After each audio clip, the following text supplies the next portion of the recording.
I believe that every time we get in our head about something, we're under an illusion. The story's in our head. And so whenever I have any problem in that moment, I actually think it's life or death. Like whether it's someone saying something about me or, oh, this gig might not happen or whatever. And so every time I have that, a question Michael Beckwith taught me to ask is, what is trying to emerge out of me that I've never been before, but I actually am? Are you recording this? Because this is cool if you want this. Yeah. Like a caterpillar, if it's a caterpillar's walking on a stick, if there's a wall here, right? The victim caterpillar goes, "Oh, there's a wall here. I'm not gonna do this," right? The achiever caterpillar, the make it happen motivation caterpillar, goes, "I'm gonna get over the wall," right? The what's trying to emerge out of me caterpillar goes, "I think I'll just sit here for a week and do nothing." And then the cocoon forms, and eventually it has wings, and this thing's a non-issue. It's not existent. So I've had it before where someone talks crap about me, right? Now the victim caterpillar goes, "I'm going to leave this." The achievement caterpillar goes, "I'm going to prove them wrong," right? I'm going to have another #1 comedy special, central special, and show them that I'm. But the what's trying to emerge out of me caterpillar goes, "Okay, this thing is here. What illusion, what story am I in for this thing to even be an existing thing?" And for me, that shift happened when comics were giving me crap because I was this positive guy. And all of a sudden I was like, I cared what they thought about me, but something was trying to emerge out of me. Yeah. So I had to sit, and I sat in a hotel for a long time. And I felt all this pain in me that was like the most I knew at that point was, how do I show them they're wrong? And then eventually I noticed my mind was coming up with all these solutions, but I was just sitting on a bed, safe. But my mind was literally fighting for its life for days, but I'm totally safe. And we always are sitting here in a place of thinking, I got to fix this problem. And we're actually in fight or flight, life or death mode when we're totally safe almost the entire life. Yeah. So at one point I saw my mind was doing this, and I realized I'm not my thoughts, because my thoughts are coming up with this and I was separate from the thoughts. And I realized I'm the one looking at this. And all of a sudden, my entire life story collapsed, and I was just this moment. And I stared at a wall for like 5 hours, and I felt totally free. And I realized I felt a freedom that was even better than who I am as having a #1 Comedy Central special or whatever it is. I'm actually this moment only, and I felt freer than I'd ever had been. Wow. And I flew back home after that, and I tried to get my DVD player to play a movie, and it wouldn't play it. And then tried a second one. I tried 6 movies and it wouldn't play it. Finally, the movie Adaptation played. And there's a scene in the movie where Nicolas Cage says to his brother, he goes, "In high school, there's a girl you really loved, and she was saying crap about you, and you didn't care." And he said, "Why is that?" And the brother said, "Because whatever she says about me, she can't take away from me how much I love her." And then he said, "You are what you love, not what loves you." And I realized the only reason I had been stressing was I was under the illusion that who I am is what they think about me. And how could I be what someone thinks about me? What one person thinks about, one person could hate me, one person could love me. Their issues with me have to do with their crap and their childhood and their past. So if I think one person loves me, I become that, and then think this person. No, I'm not what they think of me. Do I accept what they all think of me? Do I love them in their hatred of me? And when you go back to your childhood, that's who you actually are. In your natural childhood state, you're just always, you don't care you don't even know about what people think about you, and you know what you want to be. You know you're going to be a singer or a dancer or a comedian. Yeah. You're not thinking about, well, yeah, but I got to consider this, or will I sell enough, or you just be that. And then society turns us into a consumer. So when I was under the fear of what these people thought about me, I was under the illusion that who I was what they thought about me. And that was my caterpillar moment. And so every time I have any issue at all, I ask myself what Michael Beckwith said is, what's trying to emerge out of me? So I'm excited with every time I have a conflict, because I always know that only a story is scared. Only an old identification is scared. Only, like, if someone's talking crap about me, that's only affects me because I think who I am is my reputation. But if I get to I'm just this moment, then I can handle the lightness or the darkness of everything that everyone else thinks. And then I can do bigger things because I'm more in alignment with the entire world versus I'm this zone. I don't know if that makes sense. Of course, yeah. But so, yeah. Wow, man. Wow. Well, we'll start it off I there. didn't realize we'd start in mid. We will start it off there. You're here with Kyle Cease. Exactly. The most attractive, exactly. powerful. Well, welcome everyone to the School of Greatness podcast. We've got Kyle Cease in the house. Thank you so much for being here, man. I'm excited for this and for that intro, which we'll keep in. I'm honored to be with you. Yeah, I'm very excited about this. And I think before we just had about like an hour and a half conversation about many things you're going through, other things that we're excited about in life, similarities, mutual friends, things like that. But I found out about you on Facebook, a Facebook video that you were promoting a while ago, or one of your videos that went viral. And you've got a book out right now that my friend Michelle is publishing from Simon & Schuster, and it's called I Hope I Screw This Up, How Falling in Love with Your Fears Can Change the World. And I'm telling you guys, go get this book right now. It's going to be life-changing for you. Thank you. You were a comedian for 20 years, is that right? Or on the comedy circuit? Yeah, I started when I was 12, actually. 12. I was oblivious to the idea that I couldn't do it. You know, when we're kids, we just start. I started doing it before nerves existed in me. You know, That's good. I hadn't learned yet life isn't that easy. And so I started doing comedy. And I remember one thing that was so funny when I was like 15 years old. I remember thinking I was working clubs. And I remember thinking 15, 16, around there. In L.A. or where? In Seattle. I grew up in Seattle. I actually started doing it in second grade. My teacher told me during class that if I'd be quiet, she'd give me 5 minutes at the end of the week to do whatever I wanted. And at the time, my uncle was the prop man for the famous 80s comedian Gallagher, who was the guy that smashed the watermelons. He was like a Carrot Top of the 80s. So I would do his act, which I didn't get. So with a Southern accent, I'd talk about like sex and taxes with a Southern accent to kids in elementary school. Second graders, yeah. Yeah. And, but people always said, one day you're going to be a comedian. And even that felt too distant for me. It was like, I got mad. I'd be like, I'm famous now. Like in junior high, people would be like, one day we're going to see you on TV. And I would go, I'm in the yearbook and I'm featured in the local paper as this. And whenever you think I'm going to be, you're implying you're not there. You're now at day one of it versus day, year 10 of it. Right. So I was enjoying. So you were saying, I am this now. I'm not going to be this. Yeah, I'm going to, achievers always look at victims and say, your limited belief is I can't. Achievers' limited belief is I'm going to. Because you're either on the treadmill or you're not. You're either meditating or you're not. And there's so many times people go to seminars and they get all pumped about their next year plan. And it feels so good in their mind that they don't do anything anymore. Right? It's like that almost was the addiction. They've got the good feeling, so they just keep going to more events every week. Right. It'd be like going to the gym and having them explain to you what a treadmill is and all the benefits you'll get from a treadmill. And you're like, awesome. And then you leave, but you didn't get on it. Yeah.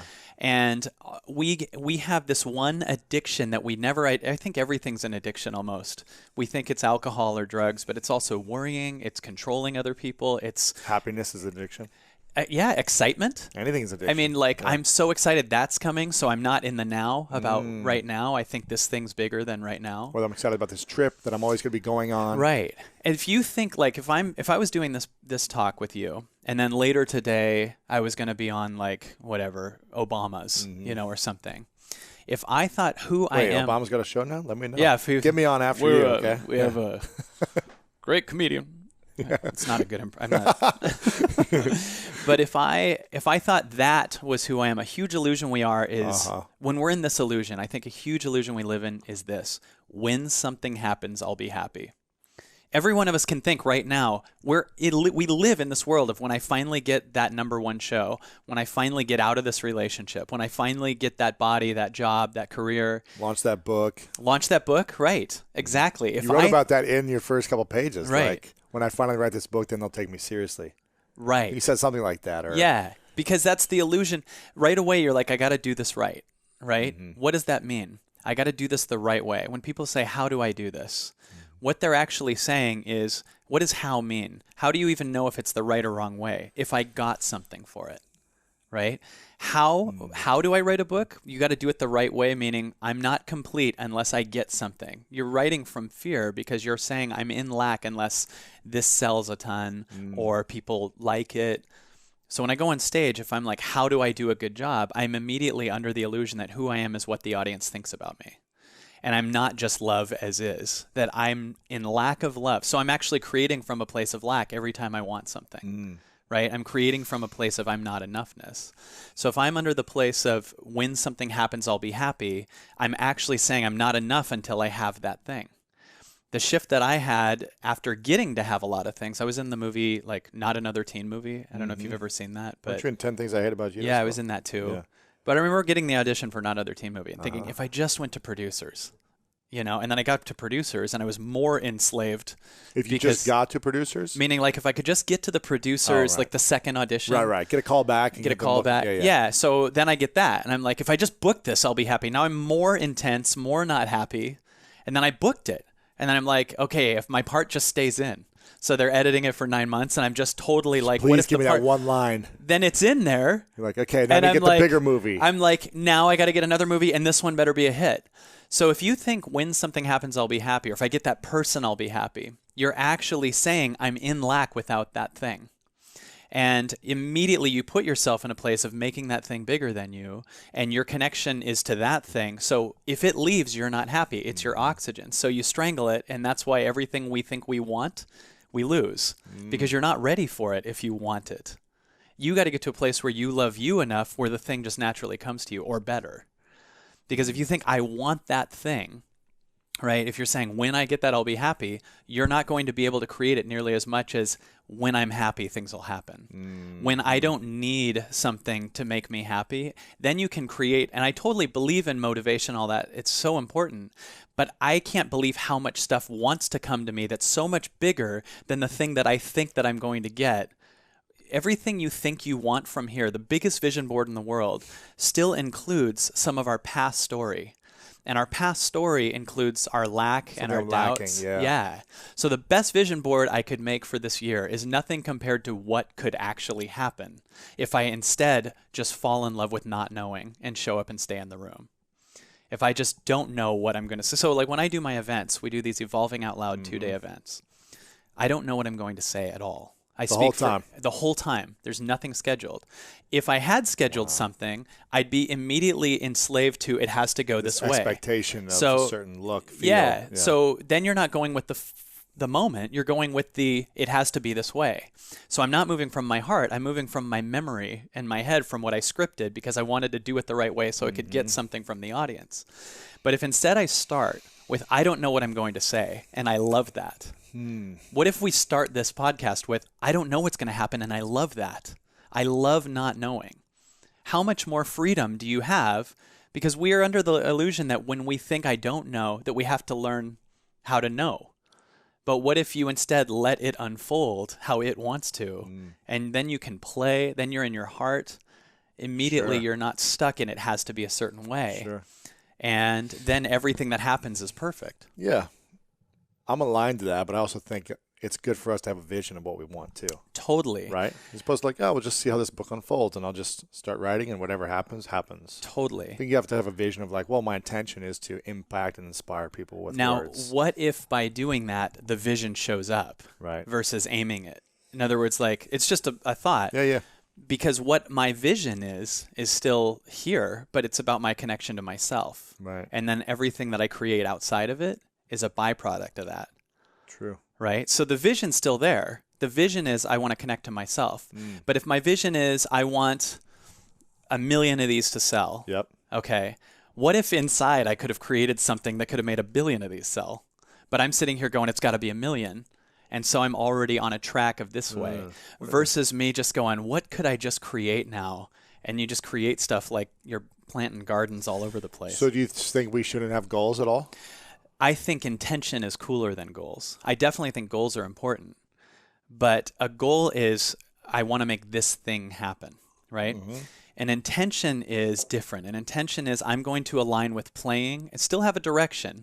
Like, I'm not like accidentally working at a fast food place. Right. You know what I mean? Yeah. You're doing something you love. Right. And the real way I do this is actually, I just ask myself, this might sound crazy, but it's really cool. I ask myself, what in my life feels light and expands my body, and what feels heavy? Okay? Everything in my life that feels heavy, unless it's something I have to have, like if I have a kid or something, right?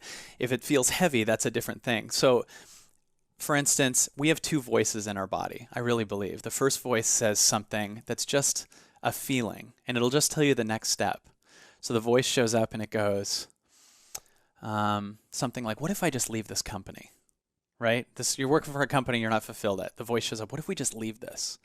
It can't tell you why, because you've never done it, but it feels kind of expansive. It feels good, and that feeling is a preview. It's saying when you leave this, you'll always feel this way. Right?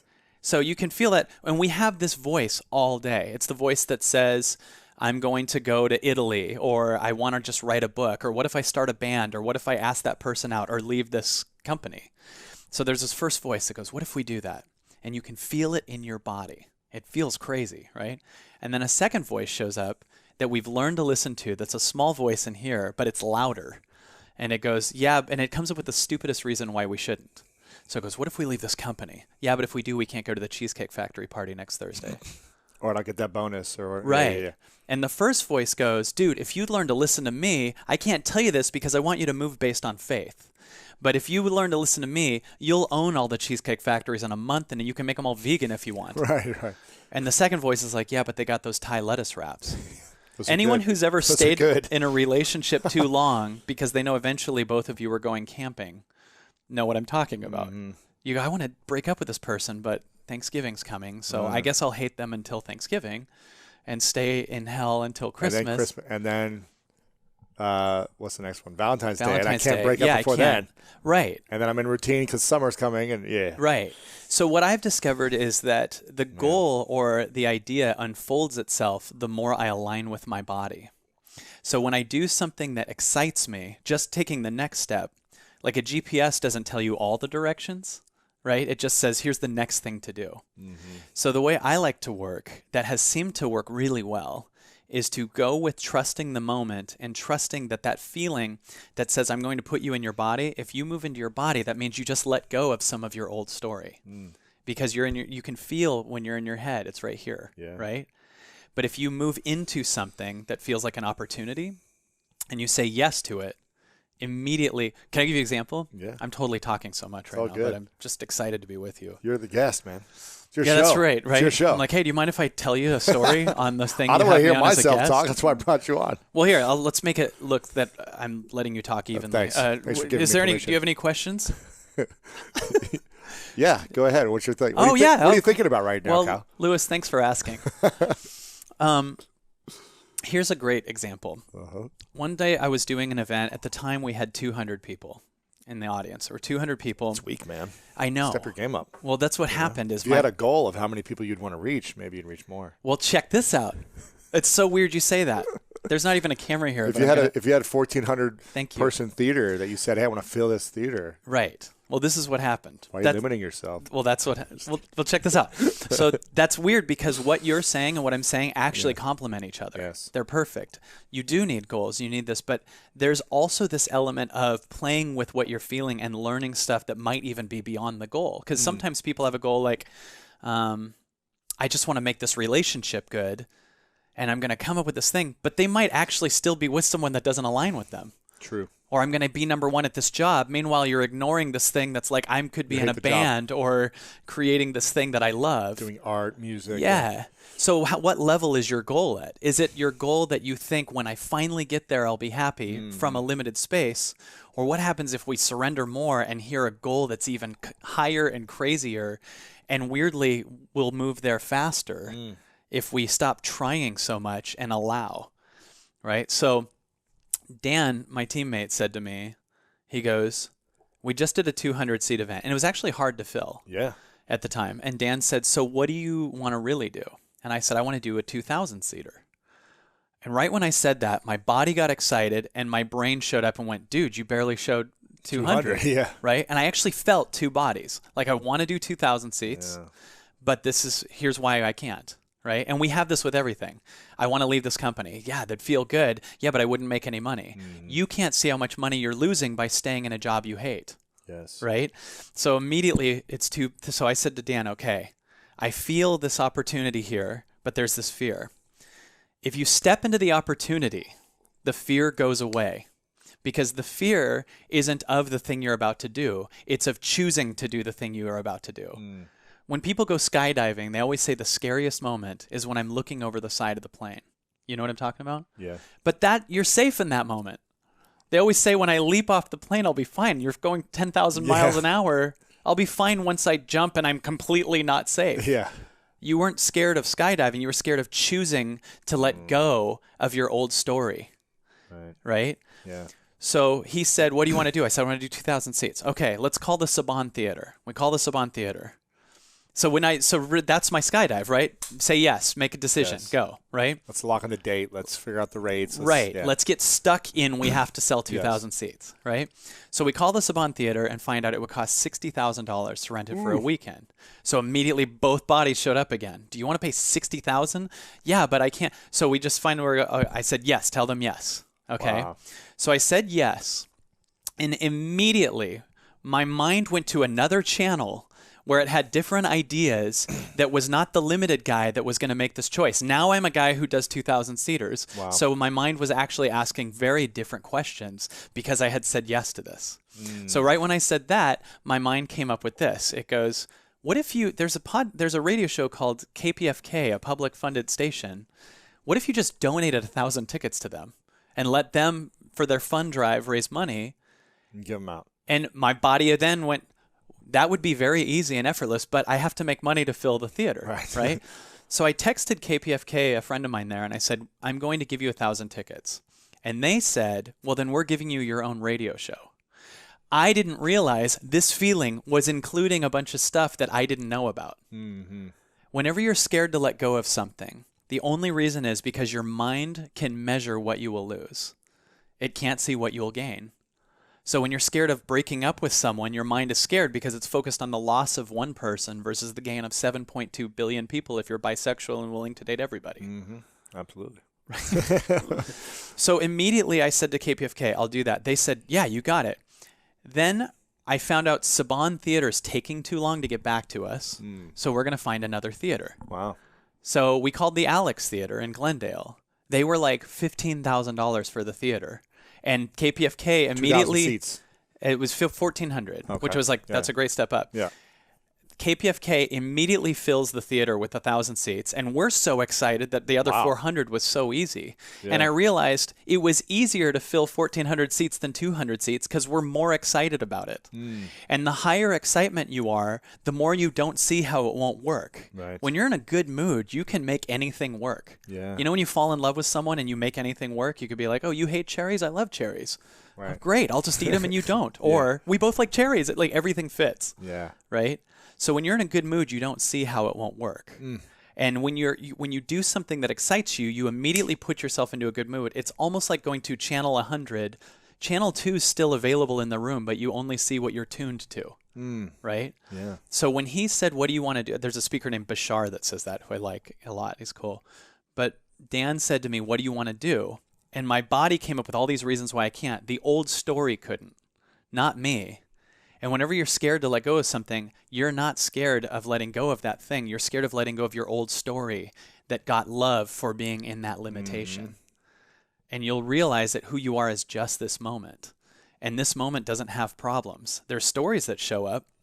You might go, I'm scared, I'm whatever. But you'll realize it's your past story that got love for being scared. Yeah. It's scared, not you.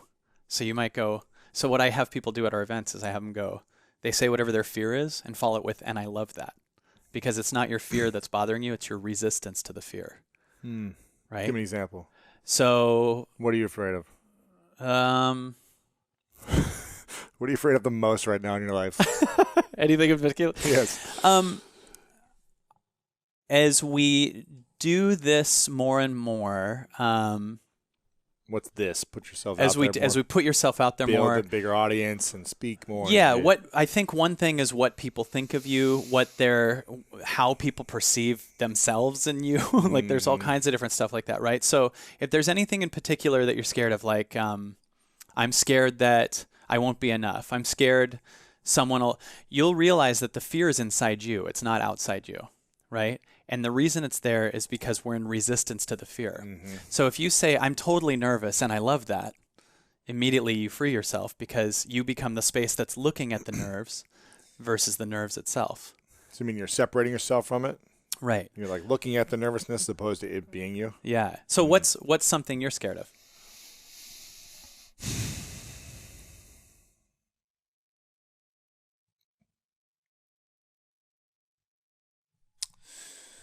Staring at a blank wall right now. Yeah, I'm trying to think. Should we ask them?